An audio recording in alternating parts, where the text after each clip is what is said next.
ओम श्री शक्ति नमः। ओम श्री शक्ति नमः। ओम श्री शक्ति नमः। ओम श्री शक्ति नमः।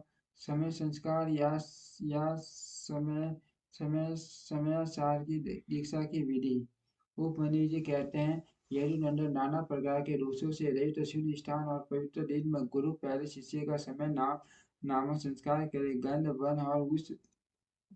वन और रस आदि से विधि पूर्वक भूमि की परीक्षा करके वास्तु शास्त्र में बताई हुई पद्धति वहाँ मंडप का निर्माण करे। मंडप के बीच में वेदी बनाकर आठों दिशाओं में छोटे छोटे कुंड बनाए। फिर ईशान कोण में या पश्चिम दिशा में प्रधान कुंड का निर्माण करे। एक ही प्रधान कुंड बनाकर चंडोबा ध्वज तथा अनेक प्रकार की बहुसंख्यक मालाओं से इसको सजाए। तत्पश्चात वेदी के मध्य भाग में शुभ लक्षणों से युक्त मंडल बनाए। लाल रंग के सुरवन आदि के सूर्य से वह मंडल बनाना चाहिए। मंडल ऐसा हो कि उसमें ईश्वर का आह्वान किया जा सके। निर्धन मनुष्य सिंधु तथा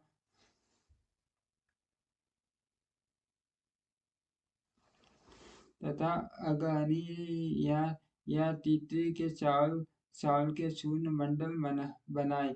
उस मंडप में एक या दो हाथ का सफेद या लाल कमल बनाए। एक हाथ के कमल की कनिका आठ अंगुल की होनी चाहिए। उसकी केसर 4 अंगुल हो और शेष भागों में अष्टदल आदि की कल्पना करे। जो दो आदि की कल्पना करे। दो हाथ के कमलों की कनिका आदि एक हाथ वाले से दुगनी होनी चाहिए। उक्त वेदी या मंडप के ईशान कोण में पुण्य एक वेदी पर एक हाथ या आधे हाथ का मंडप बनाए और उसे शोभाजनक सामग्रियों से सुशोभित करे। तत्पश्चात धान चावल सरसों तिल फूल और कुचास से उस मंडप को आच्छादित करके सबके ऊपर शुभ लक्षण से युक्त शिव कलश की स्थापना शिव कलश की स्थापना शिव कलश की स्थापना करे। वह कलश सोना चांदी तांबा अथवा मिट्टी का होना चाहिए। उस पर गंध पुष्प अक्षत कुश और दुबार को रखे जाए। उसके कंठ में सफेद सूत्र लपेटा जाए और उसे दो नूतन वस्त्रों से आच्छादित किया जाए। उसमें उसमें शुद्ध जल भर दिया जाए। कलश में एक मुट्ठा कुश भाग ऊपर की ओर करके डाला जाए। सुगंध आदि द्रव्य छोड़ा जाए और उस कलश को ऊपर से ढक दिया जाए। उस आसन रूप कमल के उत्तर दल में सूत्र आदि के बिना सारी या गरुआ वदनी विशिष्ट जलपात्र शंख चक्र और कमल लट आदि सब सामग्री संग्रह करके रखे। उक्त अग्रभाग में चंद्र मिश्रित जल से भरी हुई शस्त्र के लिए रखे। फिर मंडल के पूर्व भाग में कलश की स्थापना करके शिव की विधि पूर्वक प्रारंभ करे। समुद्र या नदी के किनारे गौशाला में पर्वत के शिखर पर दिवाली में अथवा घर में या किसी भी मनुष्य स्थापन में मंडपादि रचना के बिना पूर्वक सब कार्य करे। फिर पूर्वक मंडप और अग्नि की वेदी बनाकर गुरु प्रसन्न मुख से पूजा भवन में प्रवेश करे। वहाँ सब प्रकार के मंगल कृत्य का संपादन करके नित्य कर्म के अनुष्ठान पूर्वक मंडल के मध्य भाग में महेश्वर की महापूजा करने के अनंतर पुण्य कलश पर शिव का आह्वान पूजन करे। पश्चिमाभिमुख यज्ञ रक्षक ईश्वर का ध्यान करके अस्त्र राज के बदली दक्षिण की ओर ईश्वर के अष्टि पूजा करे। फिर मंत्र युक्त कलश में मंत्र तथा मुद्रा आदि का न्यास करके मंत्र विशारद गुरु मंत्र याग करे। इसके बाद देशी के शिरोमणि गुरु प्रधान कुंड में शिवाग्नि स्थापना करके करके उसमें होम करे। साथ ही दूसरे ब्राह्मण भी चारों ओर से उत्तम आहुति डाले। आश्चर्य से आधे आधे या चौथाई होम का उनके लिए विधान है। आश्चर्य आचार्य शिरोमणि शिरोमणि को प्रधान कुंड में ही हवन करना चाहिए। दूसरे लोगों को ईश्वराध्याय स्तोत्र एवं मंगल पाठ करना चाहिए। अन्य शिव भक्त भी विधिवत जप जप करे। नृत्य गीत वाद्य एवं अन्य मंगल कृत्य भी होने चाहिए। सदस्यों का विधिवत पूजन पुण्यवान तथा पुण्य भगवान शंकर का पूजन संपन्न करके सिया पर अनुग्रह करने की इच्छा इच्छा मन में ले आचार्य महादेव जी से इस प्रकार प्रार्थना करे। देवेश्वर प्रसन्न होइए, विश्वनाथ से ध्यान निधे मेरे शरीर में प्रवेश करके आप कृपा पूर्वक इन इन शिष्यों को बंधन बंधन मुक्त कराइए। तदनंतर मैं ऐसा ही करूंगा। इस प्रकार इष्ट देव की अनुमति पाकर गुरु उस शिष्यों को जिसने जिसने उपाय किया हो या विषय भोजन किया हो अपने निकट बुलाए। वह शिष्य एक समय भोजन करने वाला और विरक्त हो स्नान करके पाप काल का कृत्य पूरा कर चुका हो, मंगल कृत्य का संपादन करके पंद्रह जप और महादेव जी का ध्यान कर रहा हो, उसे पश्चिम या दक्षिण द्वार के नाम में ठीक से दिखाई नहीं दे रहा। आगे बढ़ा समझ आता हूँ। मस्त मस्तक मस्तक पर अष्ट मुद्रा द्वारा फूल फेंक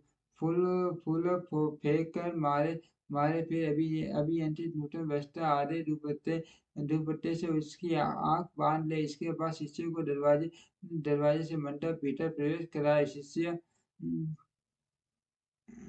शिष्य भी गुरु से प्रेरित हो शंकर जी की 3 बार प्रदक्षिणा करे। इसके बाद प्रभु को सुलक्षण मिश्रित पुष्पांजलि चढ़ाकर पूर्व या उत्तर की ओर मुख करके पृथ्वी पर दंड की भांति गिरकर साष्टांग प्रणाम करे। तदनंतर मूल मंत्र से गुरु शिष्य का पोषण करके पूर्ववत अष्ट मंत्र के द्वारा उसके मस्तक पर फूल से ताड़न करने के पश्चात नेत्र बंधन खोल दे। शिष्य पुण्य मंडल की ओर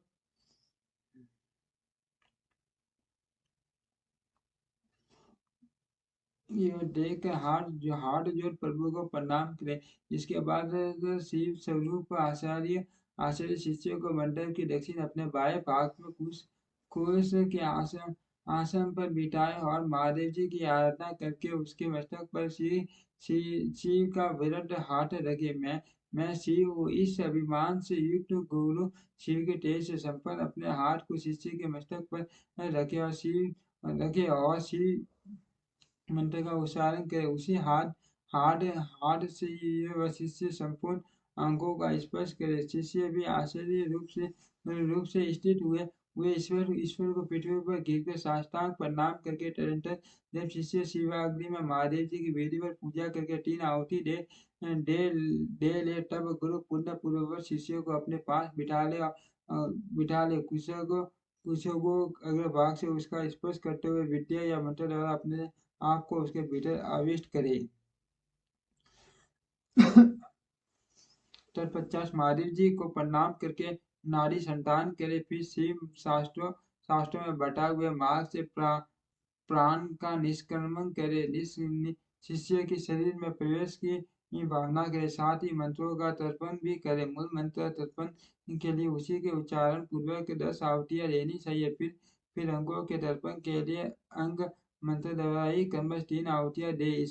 इसके बाद पुनः आहुति देकर मंत्र वेदा गुरु प्रायश्चित के निमित्त मूल मंत्र से पुनः 10 आहुतियां अग्नि में डाले। फिर देवेश्वर शिव का पूजन करके समय आसमन और हवन करने के पश्चात यथोचित रीति से जातित वैश्य का उद्धार करे। भावना द्वारा उसके वैश्यत्व को निकाल कर उसमें सत्यत्व की उत्पत्ति करे। फिर इसी तरह सत्यत्व का भी उद्धार करके गुरु उसमें ब्राह्मण तत्व के उद भावना करे। इसी प्रणाली से जाति सत्य का भी उद्धार करके ब्राह्मण बनाए। फिर उन दोनों शिष्यों में रुद्र तत्व की उत्पत्ति करे जो जाति से ही ब्राह्मण है। उस शिष्य में केवल रुद्र तत्व की स्थापना करे। फिर शिष्य का गुरोक्षण और ताड़न करके उसके आग के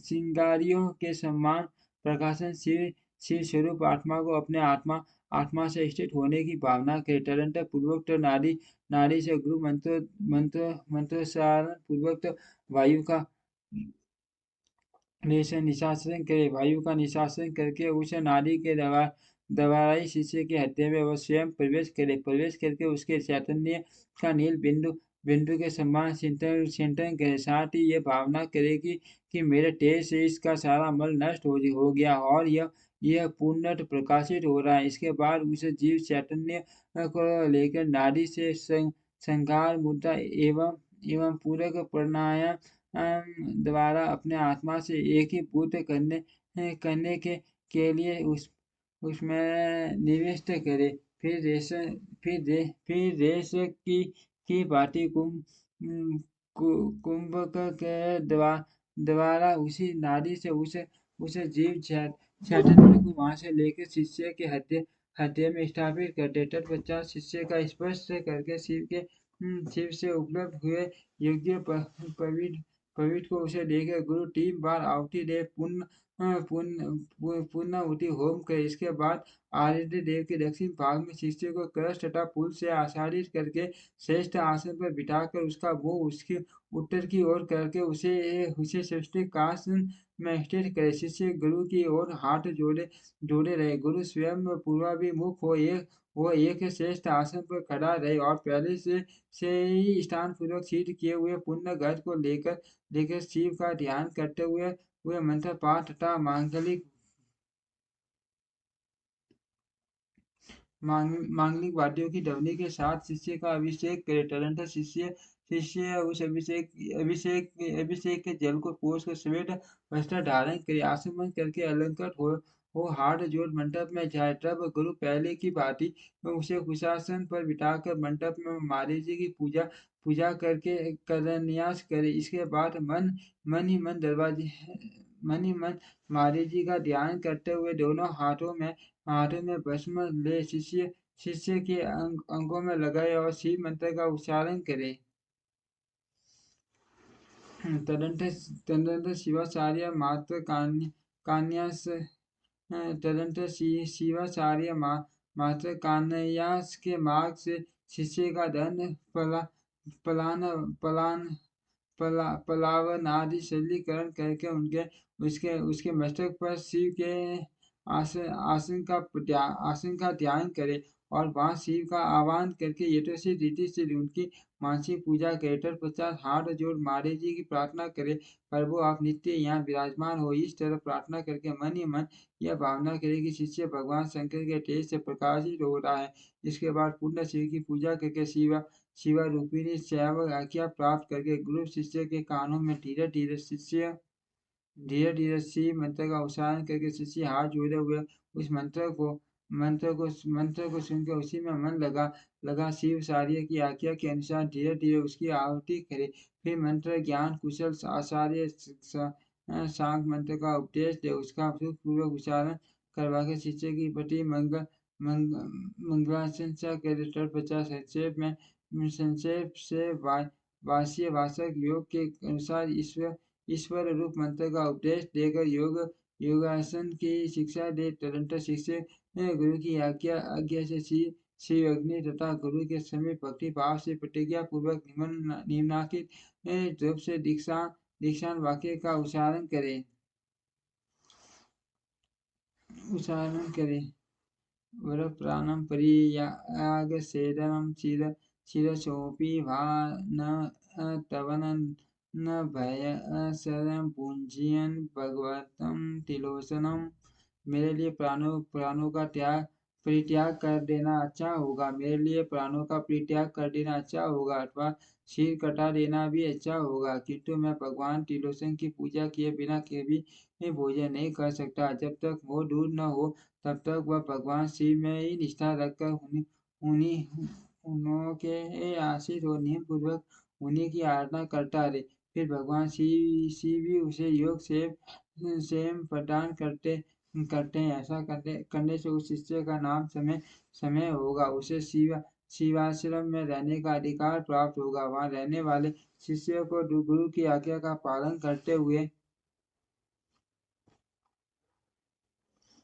सदा उनके वश में रहना चाहिए। इसके बाद गुरु को न्यास करके अपने हाथ हाथ से भस्म लेकर मूल मंत्र का उच्चारण करते हुए उस भस्म तथा रुद्राक्ष को अभिमंत्रित करके शिष्य के हाथ में दे दे। साथ ही महादेव जी की प्रतिमा अथवा उनका गुड श्री लिंग और यथासंभव पूजा होम जप एवं ध्यान के साधन भी दे। फिर वह शिष्य भी शिवाचार्य से प्राप्त हुई उन वस्तुओं को उन्हीं उन्हीं की आज्ञा से बड़े आदर के साथ ग्रहण करे, उनकी आज्ञा का उल्लंघन न करे। आचार्य से प्राप्त हुई सारी वस्तुएं भक्ति भाव से सिर पर रख कर ले जाए और उनकी रक्षा करे। अपनी रुचि के अनुसार मत में या घर में शंकर जी की पूजा करता रहे।